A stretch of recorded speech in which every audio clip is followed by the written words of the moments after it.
Viewers, quickly cutting across to some fresh breaking news that we're getting.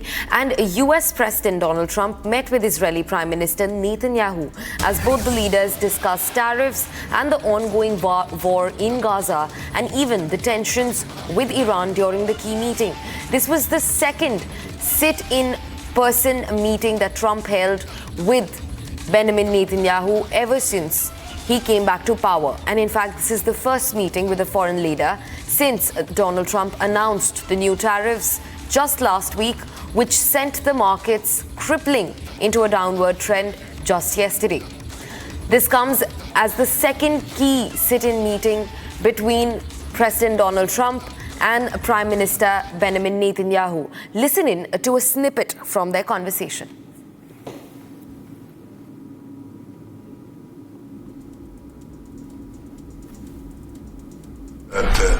I said to the President a very simple thing. We will eliminate the trade deficit with the United States. We intend to do it very quickly. We think it's the right thing to do. And we're going to also eliminate trade barriers, a variety of trade barriers that have been put up unnecessarily. And I think Israel can serve as a model for many countries who ought to do the same.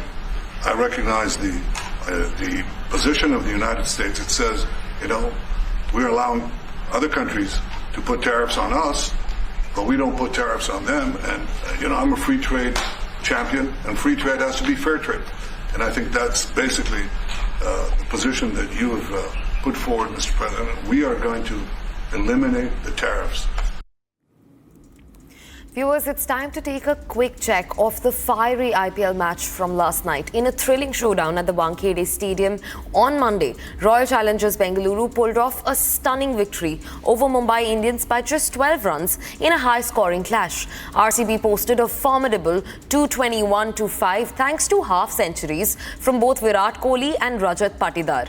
But the real drama unfolded in the second innings. Tilak Varma dazzled with a half-century, while Hardik Pandya's explosive 15-ball 42 kept Mumbai Indians in the fight. However, it was Krunal Pandya who stole the spotlight to seal the deal for Royal Challengers Bengaluru. Stay tuned to know more on every detail from the match last night.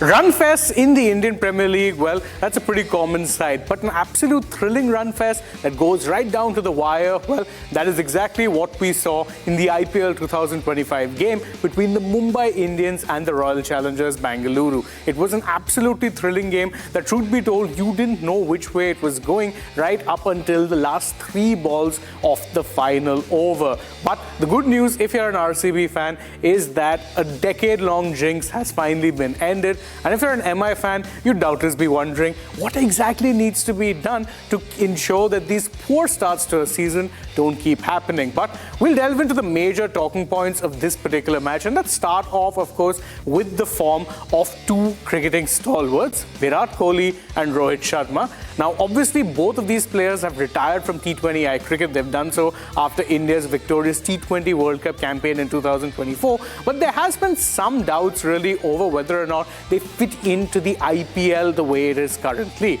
Well, this was as good a chance as any to assess both of them. And whilst Virat looked in very, very good touch and at ease on a pitch that was clearly very batter-friendly, well, the same can't be said about Rohit Sharma. Yes, he got a very good start, got a couple of boundaries in the process, but ended up getting dismissed in all too familiar fashion by a ball that was in-swinging and off a left-handed pacer. It's something that we've seen a lot with Rohit, and truth be told, it really does beg the question if at this stage of his career he still can't fix that problem. Is it ever going to happen, especially since the runs just aren't flowing the way they used to for him? And it will also raise question marks over whether or not he deserves a place in the playing 11, considering he's not the captain and therefore not unstoppable anymore.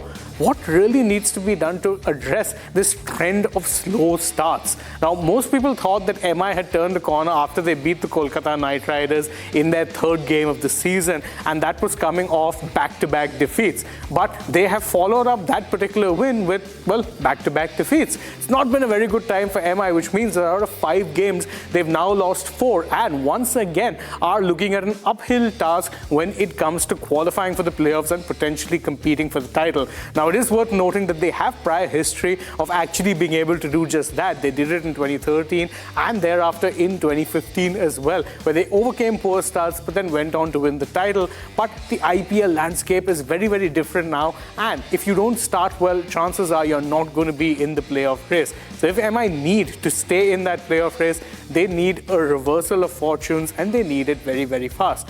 The issue is not one of personnel. They have plenty of match winners, and a lot of them clicked in this particular match. It just doesn't seem like they're clicking as a unit, something that RCB demonstrated to them pretty nicely in this particular match. So those are the major talking points from this encounter, and it was a thrilling one indeed. What were your thoughts on the match? You can let us know that in the comments below, and don't forget to stay tuned to Republic World and Republic Sport Fit for more such interesting content from the world of sport.